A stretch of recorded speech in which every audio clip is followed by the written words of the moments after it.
WSTU, it is time for the forum. Here's your host, Pat Sacco. Good morning, Mike. Morning, Pat. How are you? I'm doing good. How are you doing? Easter. Easter? You already get some candy? I've already got the candy. I already got the candy. I got some candy. I already got the candy. Everybody gets the candy first. Then they figure out what Easter is. I have with me this morning a friend by the name of Stephen Penacoli. And Stephen is a lawyer / attorney, whatever else you want to label the name. I'd asked him what he prefers. He said he doesn't care. That's true. Where are you from? I'm from the Wilkes-Barre, Scranton area of Pennsylvania. Oh, okay. Yeah.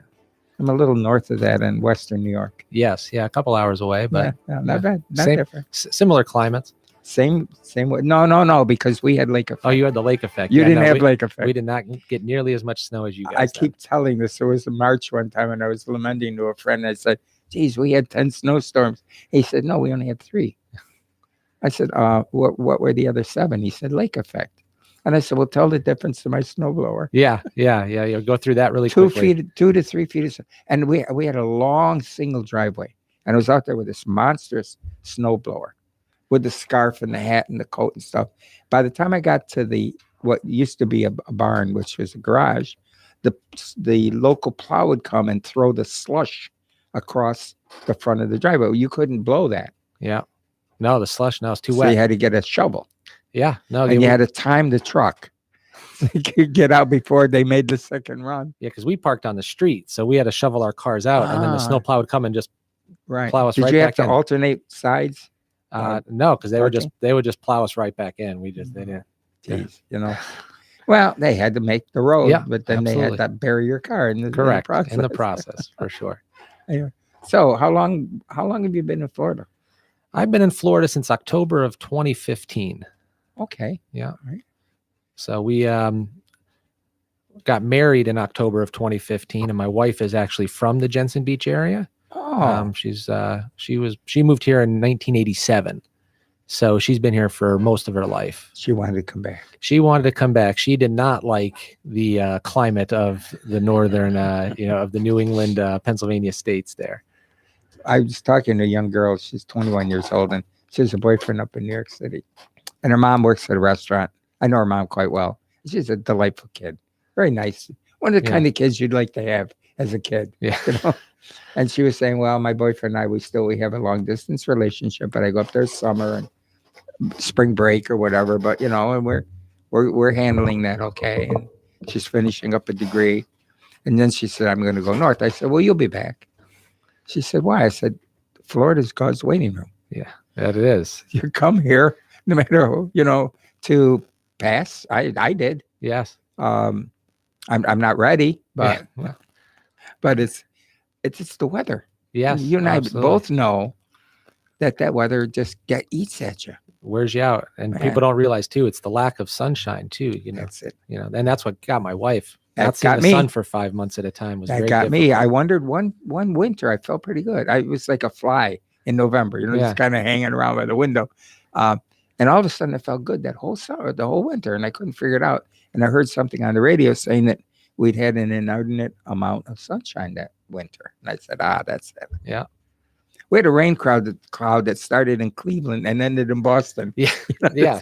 Constant Yeah. spitting out there. And And then Gray. when it got past Boston, it started over again in Cleveland. And where'd you go to law school? I went to law school at the University of Widener University, which is based in Chester, but the law school campus I went to was in Harrisburg. So they had Okay. a satellite campus, which was dedicated to the law school. And Harrisburg is the capital. Harrisburg is the capital of Pennsylvania, Right. correct? That's right off of 15, isn't it? 15, yeah, 15 and 322. Because I remember driving right through Harrisburg. Yeah. Yeah, that's one of the highways that goes through there. Yeah. Yeah. And then after I graduated from Widener, I went to the University of Florida, where I got a master's in tax law. Oh, So I have a specialization in taxation. excellent. You didn't go and get an MBA. No MBA. Number of attorneys and physicians get MBAs. Yeah, a lot of people usually go from, because I have an accounting degree from a school in my hometown, and then a lot of my friends went and got MBAs, and then a couple of them went to law school after their MBA. But I just went right into law school after college, and then right into the taxation program. Very good. Yeah. Very good. and that's where I met my wife. She lived in Pennsylvania for a few years, but the deal was before the wedding, we had to be Florida residents. So 9 days before the wedding, we moved to Florida. Oh, you got broken in early, didn't you? Well, hey, we were there. We met in 2008. So, and it was 2015 when we got down here. So it worked out. I mean, I tried my hardest to stay up there. but Any here we little are. ones? Yes, we have 2 girls. My daughter Allie will turn 3 in July, and our daughter Evie turned 1 in February. So they're about 19 months apart. Yeah. Congratulations. Thank you very much. Any more coming along?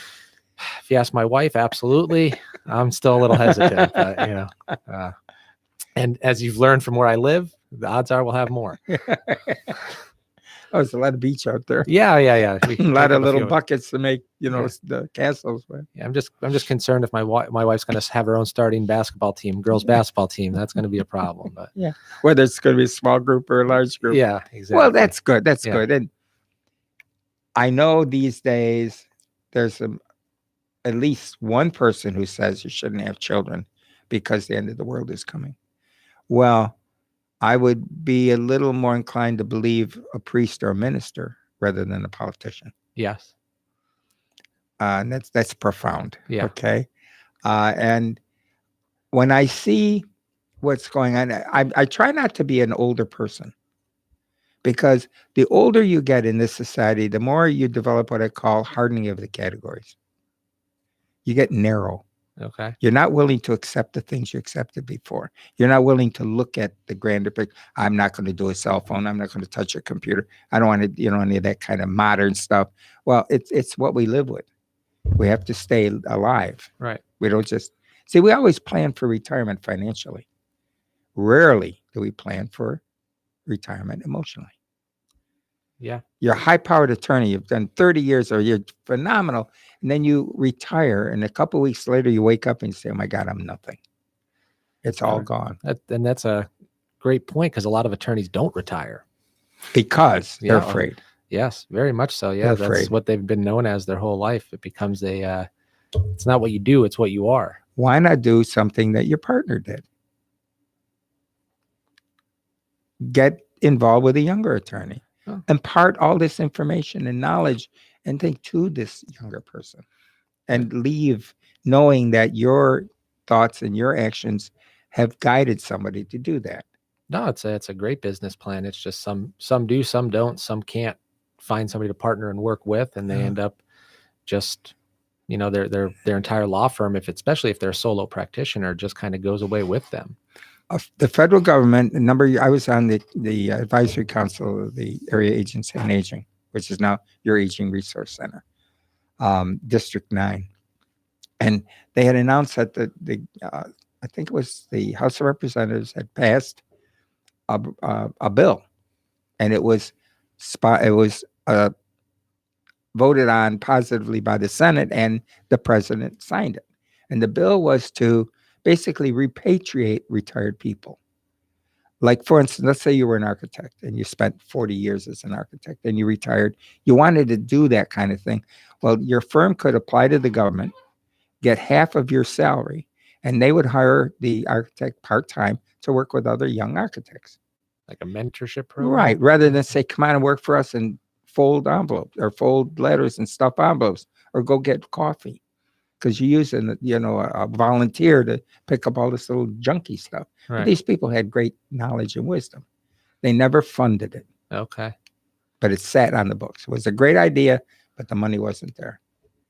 And just think how many experienced attorneys could mentor newer attorneys. I mean, it'd be fabulous. Yeah.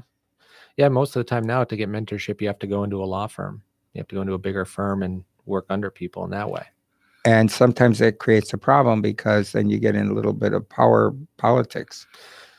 Yeah, big law firm business is an interesting. I've never been a part of it. I chose not to go into it. I've always kind of worked for my partner now, who's in Pennsylvania, and then basically it was just us two, and now there's 3 of us with my partner here in Florida as well. Okay, so you have a partner in Pennsylvania as well? Yes. The gentleman that hired me my first job, we partnered in 2014 or 2015, and we're still partners. So nice. I work with Keene, Thomas, and Pinnacoli, and I'm Pinnacoli. He's Doug Thomas in Scranton, Pennsylvania, and then Greg Keene Greg sits Keene, here as right, well right. in Stuart, Florida. Very good. Good. Yes. Why attorney? Why did I become an attorney? Good question. Yeah. Well, I've always wanted to help people. I went to school to be an accountant, and I realized very early on during my first internship that I was not going to be an accountant. I did not really enjoy much of that other than the tax side. But my first internship was in auditing, which I don't know if anybody does any auditing, but it's not very exciting for the most part. At least I didn't find it exciting. So, and I had always had an interest in the law, and so I went on to law school to learn more about it, really, because I think one big thing people don't grasp is you have no idea what it's like to be a lawyer until you're a lawyer. The TV shows are far from the truth of what it's like being an attorney. It'd be great if everybody could go to court and all the time and solve those interesting cases and come up with that little golden nugget to win at the last second. But that's a lot more paper pushing and a lot more organization. And time consuming. Extremely time consuming. You can't nail it within a month. Maybe 4 or 5 years before you're finally getting this complex thing that you're trying to put together, and delays and. Yes, absolutely. Because even then you go to law school, it just gives you a taste, and they really train you how to think like a lawyer than to be a lawyer. So then once you get your first job, you have then learn an entire new skill set of actually being a lawyer every day and in the practice of law, because it's a lot different than the theory of law, if you will. So yeah, it's because it was a wake up call once I actually started practicing law. I'm glad you said that. Yeah. Because so many people think you walk out of a college with a degree, and you did. I taught at a university, unfortunately, for 20 years, and I was administrator and teacher. I was not a professor. I was a professor when I went there until I went to a dinner, and they had this national guy come in and give a talk, and they introduced him as Professor Smith, and he grabbed the microphone. He said, "Wait a minute." He said, "I'm not a professor. I'm a teacher." He said, "A professor professes what he knows. A teacher teaches what he knows." So from that day on, anybody referred to me as professor, I'd say, "No, I'm a teacher." I like that. Yeah. I'm not going to pontificate against somebody. I'm going to try to help them learn something. And the difference between education and job performance is a big gap, as you know. Yes, very much so. You learn all these things, and then when you get out, you say, "Wait a minute. Okay, the things that I learned were just sort of setting me up to now do my thinking." Correct. I can't look in the book and say, "Oh, let's go to this case and I'm going to follow what was done here, and that's going to work." It's not going to work. No, yeah, like I said, a lot of times it's just training you how to think and learn, so that when you get on the job, you have hopefully have the tools to apply to whatever you're doing. But yeah, on the job training is necessary in almost every profession once you get there. They don't have internships or mentoring things before you get, well, it's sort of, if you get hired in a firm, you're getting mentored while you're studying for the bar. Yeah, you can get a mentor in that respect. A lot of times bar associations will have mentorship programs as well. I think the Florida Bar does. The Florida Bar has a mentorship program. If you become a member of the Florida Bar, you can sign up to get a mentor in your field if you'd like. I don't know if our local Martin County Bar Association has anything along those lines, but I know the statewide Bar Association does, because I think they see that gap as well, and they're trying to bridge it. But it's difficult because I think you probably have, I don't know how many people know about it, and I don't know, I think they're usually looking for more experienced attorneys to sign up to be the mentor. So. Plus, people don't understand that the label of attorney or lawyer is not a generic term that everything you're going to ever experience in your life, you're prepared for. All kinds of levels of law, of lawsuits, of things like that. So you have to specialize, don't you? Well, nowadays, yeah, and it's unique because for our ethical duties, once you pass the bar exam, you are presumed to have competence in all areas of the law. which is just impossible anymore. And we're similar to doctors in this respect, in that specialization has, as things have gotten more advanced, specialization is required. We deal a lot with tax law, and I always tell people, the tax code is 80,000 pages by itself. So to understand a little bit of the ins and outs of that, and then claim I could also go defend somebody in a DUI or handle your divorce, it's just not feasible for that to occur, because you're right, you can't know every facet of the law, which is, we specialize, and we try to specialize in estate planning and elder law is where we really hang our hat, and we try to get as deep as possible in those fields. And we feel as if that's what you need to do to get really good at areas of law nowadays. But you provide such a valuable service to those people because they're lost. They don't know where to turn. I mean, what do I do? How do I prepare for this? I need advice. I need help.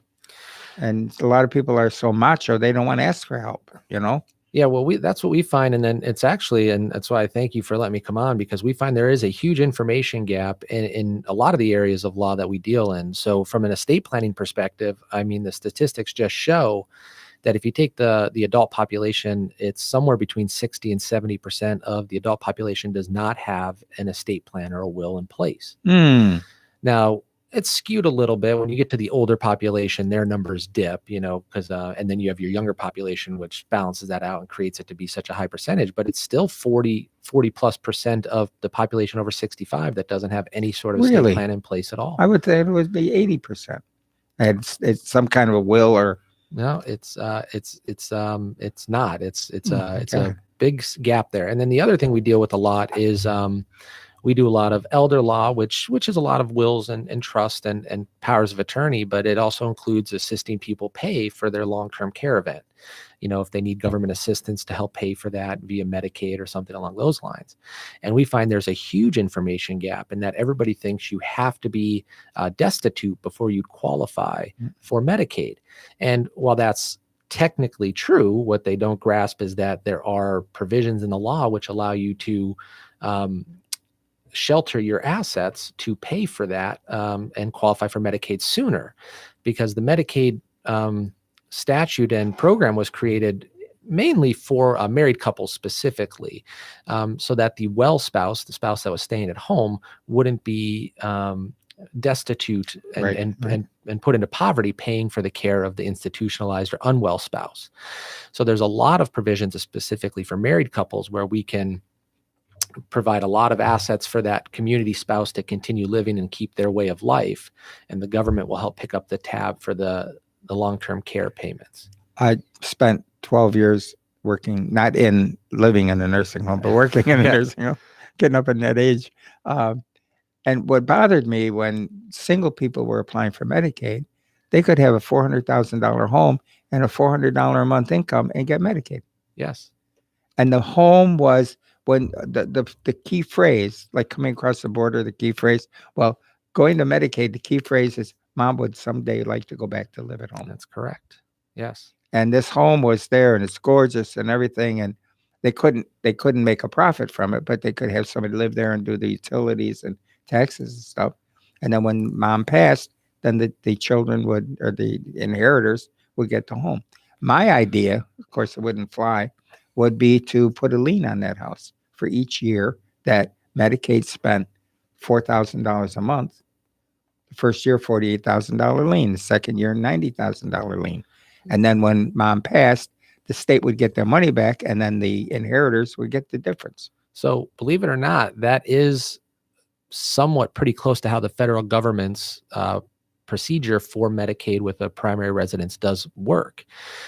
Florida is unique, which we'll get to, but yes, whenever you're receiving Medicaid benefits from the federal government, they do keep a tally of how much they pay you, and they have a thing called a state recovery where they can recover what's owed from your estate. And in a lot of states, they can take it from the personal residence. So for instance, in Pennsylvania, where I'm licensed as well, if you were Medicaid paid $5,000 a month and you were in there for a year, that's $60,000. You would owe the estate of the decedent, once they passed, would owe the state of Pennsylvania $60,000. And if the parent had a house in their name, they would be forced to pay that $60,000 out of the home. Where Florida, so it works very similar to what you were saying. Where Florida is unique, though, is we have our homestead laws, which the homestead prevents any creditor from attaching to the home during life and after death. I didn't know that. So it's the Florida homestead provision that really does specifically exclude the primary residence from that estate recovery. Now, even when you have real estate that's not, there are different things we can do as lawyers, and you call them loopholes or whatever you want to call them, that we can try to protect your assets from that estate recovery process regardless. Because what we find is a lot of our seniors, even if they're single individuals that go into a nursing facility, they don't want to, they don't want their hard-earned money they've worked for their whole life to, they want to provide an inheritance for their children. That's one of their main goals. Now, you can argue over what's the proper use of that funds. Is it using it to pay for their care, and that's what it's there for, and that's why they worked? But if you ask the senior and the individual, they'd say, well, no, I want my children or my heirs to get as much money as they possibly can. And there's certain tools we have where we can try to make some of that happen. It is a little bit more complicated and difficult. We don't have as many arrows in the quiver, if you will, for a single individual versus married individuals. Right. But there are definitely things we can do. Yeah, I think a married couple, the spouse who is, I don't want to say the surviving spouse, the spouse who is not in the Medicaid system needs to have adequate income to survive. Correct. Not a question about that. Yeah. And that was the main purpose of the program. But we can do, and that's what it's, we get many clients that come through our doors to apply for Medicaid, and they've already spent down all their assets paying for care. And it's just it's a knowledge gap. They don't know. They just assume they have to be broke before they can apply. And we'd like to let them know, and let as many people know as it doesn't have to be. There's things we can do, especially for married couples. We'd like to get as much money to that spouse that's living at home as possible so they can still lead a comfortable life. And we're talking about for the basics, for food, for clothing. We're not talking about trips and, extensive money spending because, gee, my lawyer got me all this stuff. And no, it's not that good. Well, it's not, no, yeah, but when you talk about, your primary residence and things, I mean, we've had success, saving $1 to $1.5 million for a married couple for the surviving spouse, for the well spouse. But your personal residence is part of that. So, that could be a good chunk of that. But it depends, because depending on how old the well spouse is would really depend on theoretically how much money they need to live a comfortable life. And they should be able to take trips, now that, can they take a 365-day cruise? But just because your significant other or your spouse ends up in a nursing facility doesn't mean that you shouldn't be able to go visit your kids if they live somewhere else, or go on a family vacation. And that's what we're really trying to. Or take your cruise once in a while. We're in the land of cruises. Absolutely. Yeah, it's the best place to cruise from. Yeah, that as evidenced by my wife. She on a cruise now? I like cruises. She loves cruises. Okay. Cool. No, in fact, we have to set them up 6 months in advance, and everybody should do that, because I understand, and this may be not correct, but the way I understand it is, if I'm a travel agent, I can get a hold of Norwegian. Okay, I want to link up with you guys. I want 40 rooms, 2 handicap cabins. Okay, so I get those to sell. Now, when you go on to Norwegian, say, what do you have available? Well, there are only 3 cabins left, because the travel agents get the commitments. Now, I think it's somewhere in the middle of November. If you have not sold those, they get returned back to the company. Okay. So in other words, I get my allotment that I can use to, so I know immediately I have cabins available, rather than trying to get in line with the company. So we do ours at least 6 months in advance, make sure we can get, what we want. And we've been at this a number of times. You got it down to a science. Yeah, we have at home what's called a wall of shame. I have to laugh about it. We have a large bedroom. We have a townhouse. And along the long wall and most of the second wall are pictures. Because when you take a cruise, they take a picture in the dining room and you put it in a frame. Well, I had called that the wall of shame, because all of our cruises are listed in the bedroom. And I can look back and see when I was younger what that looked like and follow myself aging through the wall. That's And then she says, timeline. "Oh, I have to get a couple more frames." Oh, that means a couple more cruises. Okay. But it's a good relief, even if it's a 3-day. Yeah. As a matter of fact, I just heard that the government is putting some restrictions on Cuba Okay. that we will no longer be able to travel there, and only family can travel to Cuba now, like it was before. Okay. And they're restricting the amount of dollars per month that people from the United States can send to Cuba, which was that before. So we're Okay. going back to the before kind of stage. Okay. And there's Norwegian has a 4-night cruise. One of them is spent in the harbor in San Juan. I'm not San Juan, in Havana. Right. So that's going to go. Okay. Yeah, I saw those got pretty popular once they opened it back up. Yeah, right. Well, tourism is tourism. Yeah. You know, and it's look. I mean, look what it's done for us. Oh yeah. And not having a state income tax and bringing all these people down a million. I don't know how many tourists we get here each year. It's an obscene number, and it continues to grow. Oh yeah. And I mean, we have attractions, plus we have the weather Correct. Yeah, and the And, beaches and the beaches, right? and cruises. They're here for a day or two before and after cruises too. Yeah, and you don't have to spend $800 to fly from Spokane, Washington, to Florida to get on a cruise. Right. It's a quarter of a tank of gas. Yeah, that's correct. Very much. Have you so. guys been on cruising? I've been on one cruise. With my wife. We went on one cruise with her family. Of course, Enjoyed it. now with the little ones, it gets a little more difficult. Yeah, I don't see us going on a cruise in the next few years. I don't know if we're going to be local. How long beaches. can you hold off Disney World? Oh, we go to Disney See? probably once a month. We're going again on Memorial Day. We were just there about a month ago, and we're going again Memorial Day. And the kids are just eating it up. Oh, they love it. Yeah. They love it. They're all into the princess. Get the themes Mickey and Mouse everything. ice cream with the ears Oh, yeah, they love for like Mickey and Minnie. $12. Oh, yeah. The economies of scale there. Supply and demand for sure, right? I've often said that we did the Norwegian has a 3-day cruise that had it for quite a long time, and we would do that once in a while. And it was cheaper for us to drive down to Miami and do a 3-day cruise than it was to go to Orlando for the weekend. Yeah. So, yeah, probably would be. With your travel, your entertainment, your lodging, your food. Yeah, Disney's not so bad because my kids are still under 3, but I don't have to pay for them to get in. But Okay. Yeah. Good. but otherwise, yeah.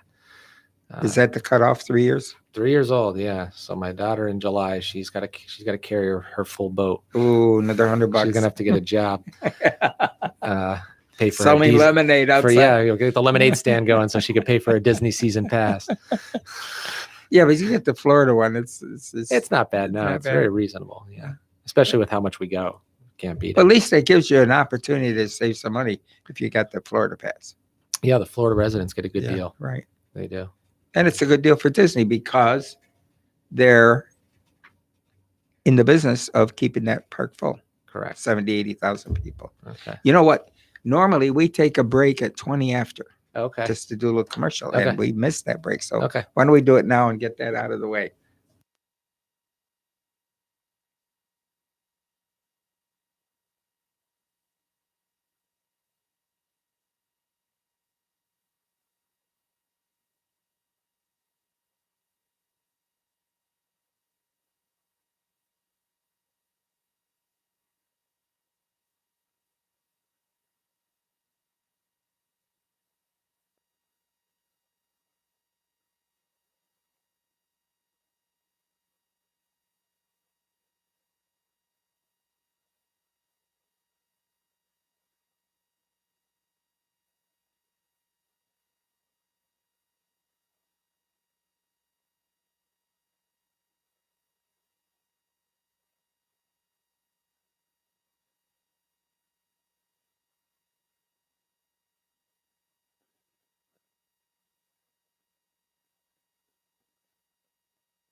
WSTU 938. Let's go back to the forum with your host, Pat Sacco. And we're here with Stephen Penacoli, who is partner of Penacoli, Thomas, and Keen.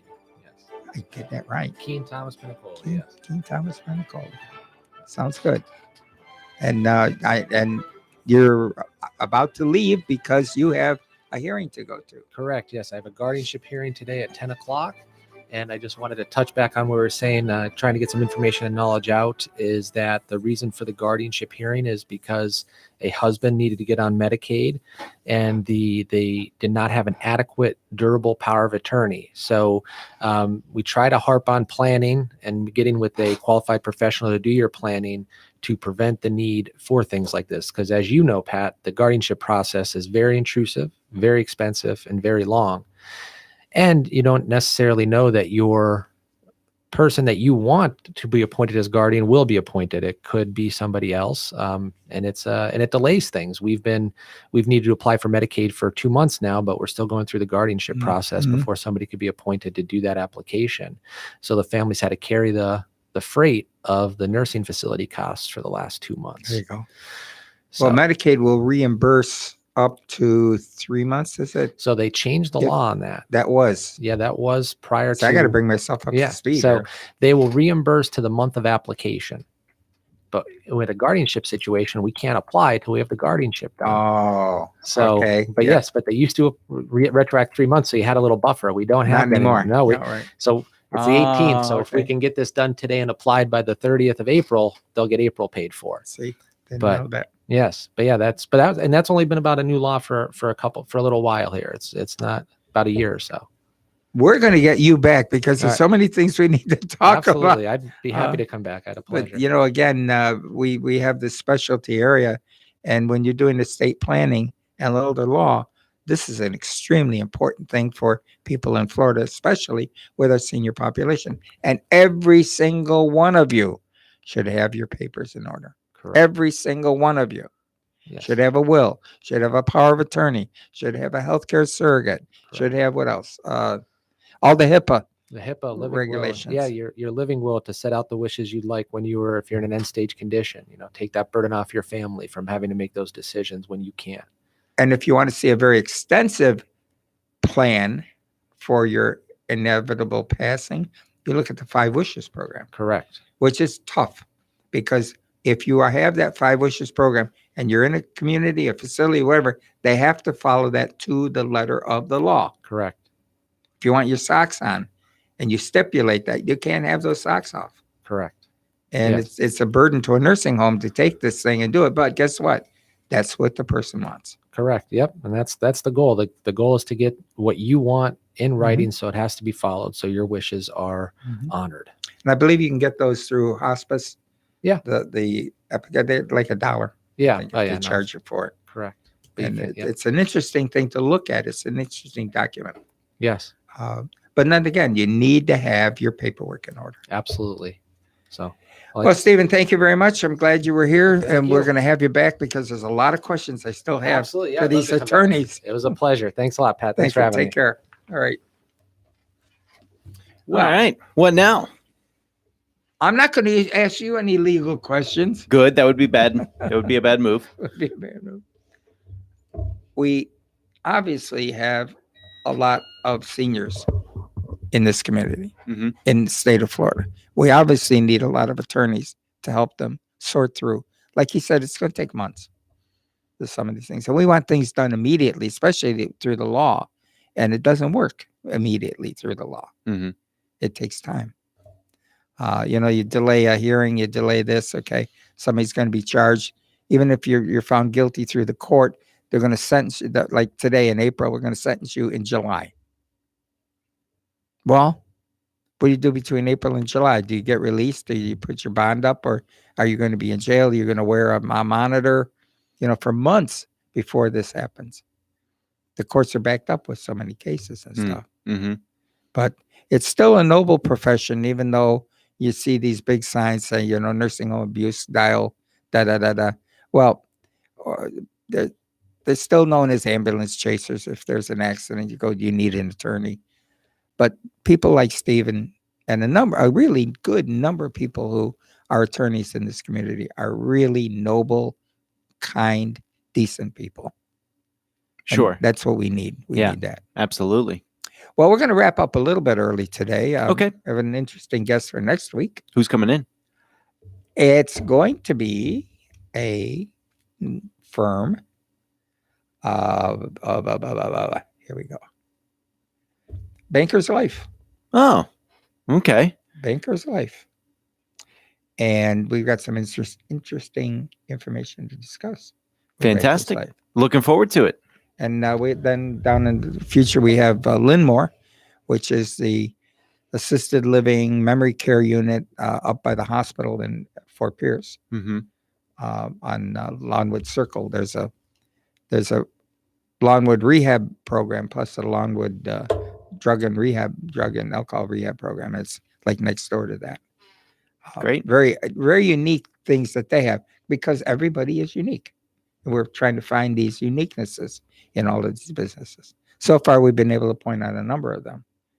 And again, you know, I'd love to have a whole series of attorneys coming in talking about all of their specialties because it's information that we need to know. Who do I go to? What do I need? You know, where do I turn? Mm-hmm. Anyway, let's wrap this one up. Okay. And we will then be back next week on the forum.